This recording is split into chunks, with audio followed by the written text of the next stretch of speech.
Mapagpalang araw sa ating lahat. Ako pa yung Saling Espalong, ating ilalahat ko ang tunan para sa daily devotion na pinamagatang Cash, Team, Stewardship, and Financial Freedom. So, yung scripture po natin yun is Acts chapter 20 verses 34 to 35, and sinasabi na, "You yourself know that these hands of mine have supplied my own needs and the needs of my companions. In everything I did, I show you that by this kind of hard work, we must help the weak. Remember the words the Lord Jesus himself said, it is more blessed to give than to receive." At Tagalog, kayo mismo ang nakakaalam na mga kamay na ito ay naglilingkod sa aking mga pangangailangan at sa mga kasama ko. Sa lahat ng bagay ay pinakita ko sa inyo na ganitong paggawa ay dapat tulungan ng may hina at alalahanin ng mga salita ng Panginoong Jesus, na siya mismo nagsabi, higit na mapalad ang magbigay kaysa tumanggap. So yung teaching po natin ngayon is number 1, financial freedom honors the Lord. Na sinasabi na matulungan mo ang ibang nangailangan, no? Pag natulungan mo yung ibang nangailangan, that's financial freedom po, no? Nangailangan yung mga mahihina, tinutulungan mo, that's called financial freedom, and that's the honor the Lord, no? So pag hindi ka naging generous, hindi yan honoring ng Panginoon.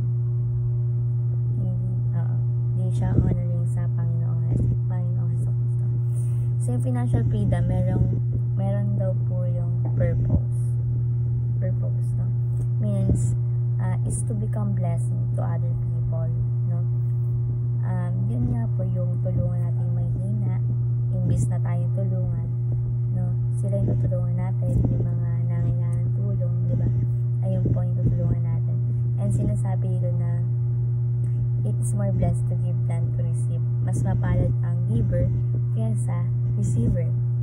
So, financial freedom honors the Lord. Number 2 is financial freedom requires hard work.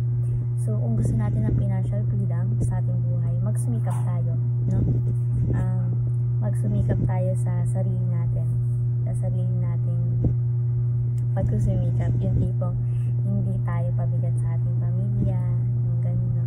And yung mga supply ng pangailangan natin is hindi na dapat nating paghirapan, ay sabi, no? Kaya dapat maging hardworking tayo at hindi tayo umasa sa iba. So, kailangan natin magsikap. Ayun yan, financial freedom requires hard work. So, kung gusto mo ng financial freedom, magsumikap tayo sa buhay.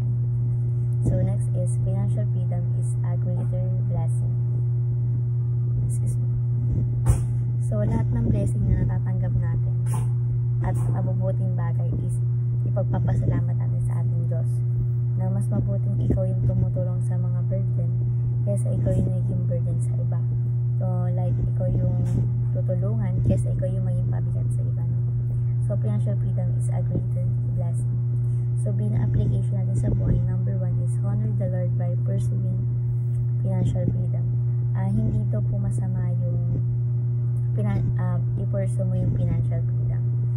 So, ipinag-pray pa natin yan sa ating Panginoon na kasamahan pa natin ng hard work, no?